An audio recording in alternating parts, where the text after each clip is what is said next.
The three stages of work are at the heart of God's entire management, and in them are expressed the disposition of God and what He is. Those who do not know of the three stages of God's work are incapable of realizing how God expresses His disposition, nor do they know the wisdom of God's work, and they remain ignorant of the many ways in which He saves mankind and His will for the whole of mankind.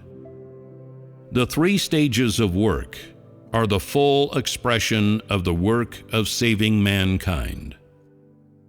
Those who do not know the three stages of work will be ignorant of the various methods and principles of the Holy Spirit's work. Those who only rigidly stick to doctrine that remains from one stage of work are people who limit God to doctrine and whose belief in God is vague and uncertain. Such people will never receive God's salvation.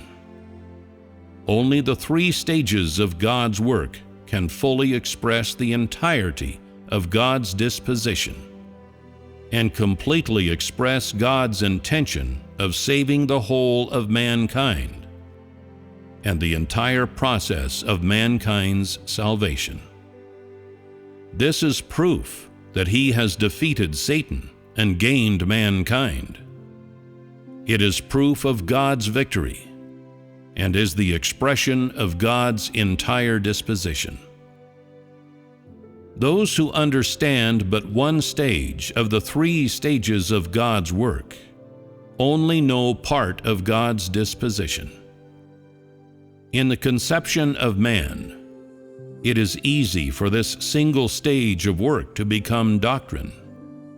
It becomes likely that man will establish rules about God, and man uses this single part of God's disposition as a representation of God's entire disposition.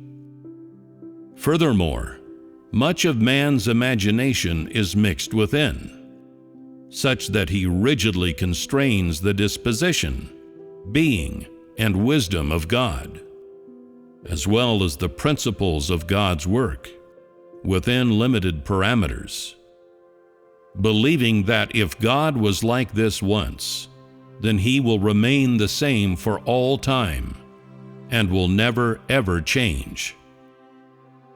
Only those who know and appreciate the three stages of work can fully and accurately know God. At the very least, they will not define God as the God of the Israelites or the Jews, and will not see Him as a God who will be forever nailed to the cross for the sake of man. If you only come to know God from one stage of His work, then your knowledge is too little. Your knowledge is but a drop in the ocean. If not, why would many of the religious old guard nail God to the cross alive? Is it not because man confines God within certain parameters? Do many people not oppose God and obstruct the work of the Holy Spirit because they do not know the varied and diverse work of God, and furthermore, because they possess but a smidgen of knowledge and doctrine with which to measure the work of the Holy Spirit? Though the experiences of such people are superficial, they are arrogant and indulgent in nature, and they regard the work of the Holy Spirit with contempt, ignore the disciplines of the Holy Spirit, and, moreover, use their trivial old arguments to confirm the work of the Holy Spirit. They also put on an act and are wholly convinced of their own learning and erudition, and that they are able to travel across the world. Are such people not those who are despised and rejected by the Holy Spirit? And will they not be eliminated by the new age? Are not those who come before God and openly oppose Him myopic little people who are merely trying to show how clever they are? With but a meager knowledge of the Bible, they try to straddle the world's academia. With but a superficial doctrine to teach people, they try to reverse the work of the Holy Spirit and attempt to make it revolve around their own thought process. And short-sighted as they are, they try to behold in one glance 6,000 years of God's work. Do these people have any reason to speak of? In fact, the greater people's knowledge of God, the slower they are to judge His work.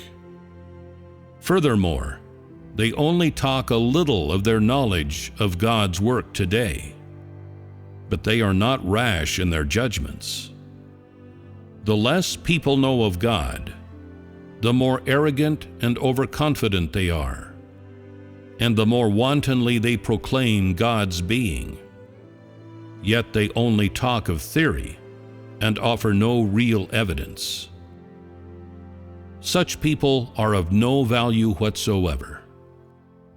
Those who see the work of the Holy Spirit as a game are frivolous.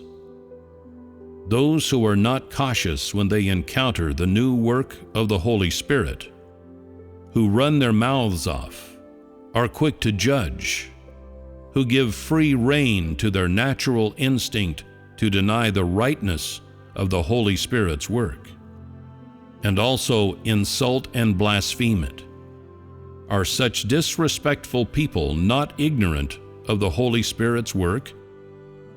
Are they not, furthermore, the ones of arrogance, inherently proud and ungovernable?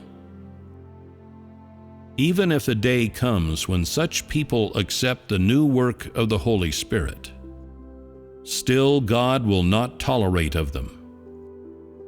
Not only do they look down upon those who work for God, but also blaspheme against God Himself.